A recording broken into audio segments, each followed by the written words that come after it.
Barren, abandoned, desolate.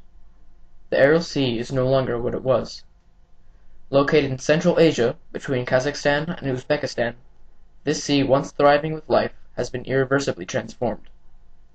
Today, the Aral Sea has shrunk multiple times smaller than its original size, once the fourth largest inland body of water in the world. The sea's severe drought began with a decision made by the then Soviet Union.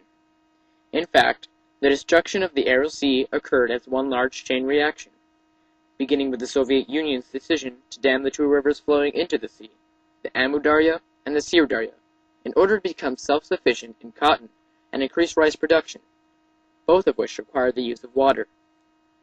From that point, the irrigation system caused the rivers to flood, and over the next few years, the Aral Sea dropped significantly in water levels, and has been dropping ever since.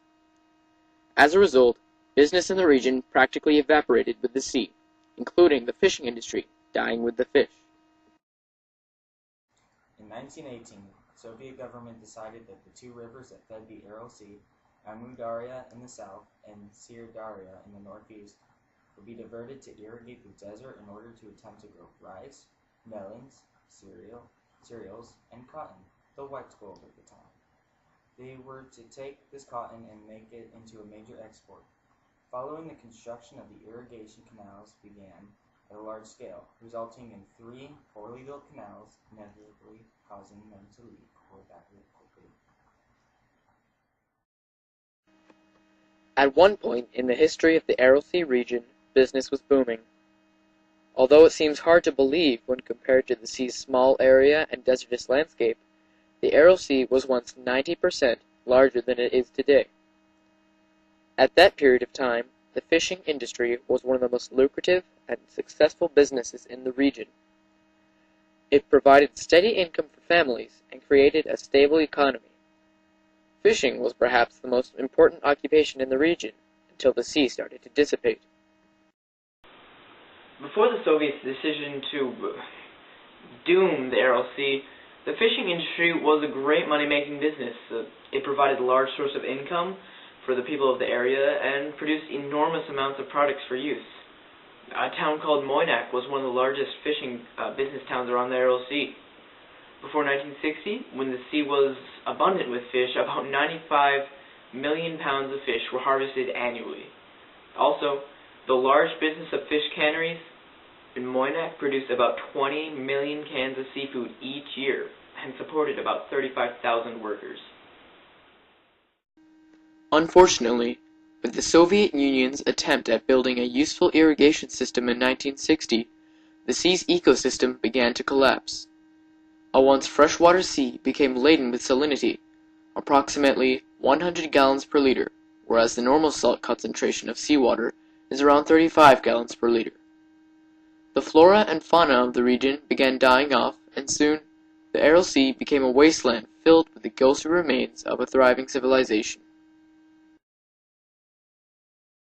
Nowadays, the area of the Aral Sea is highly toxic due to high salt concentrations and many toxins.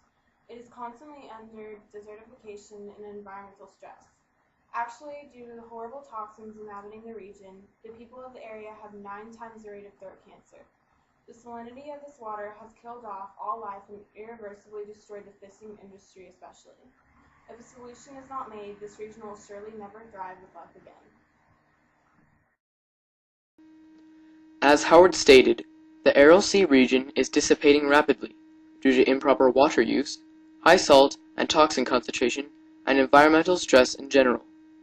Moreover, the once lively ecosystem has been destroyed, and business of the region has gone from successful to completely unprofitable. Specifically, the fishing industry, once providing 35,000 jobs and producing 20 million cans of seafood annually, has declined from lucrative to useless. Perhaps one day soon we will be able to pull the Aral Sea from the brink of destruction and recreate the profitable fishing industry that existed only 50 years ago.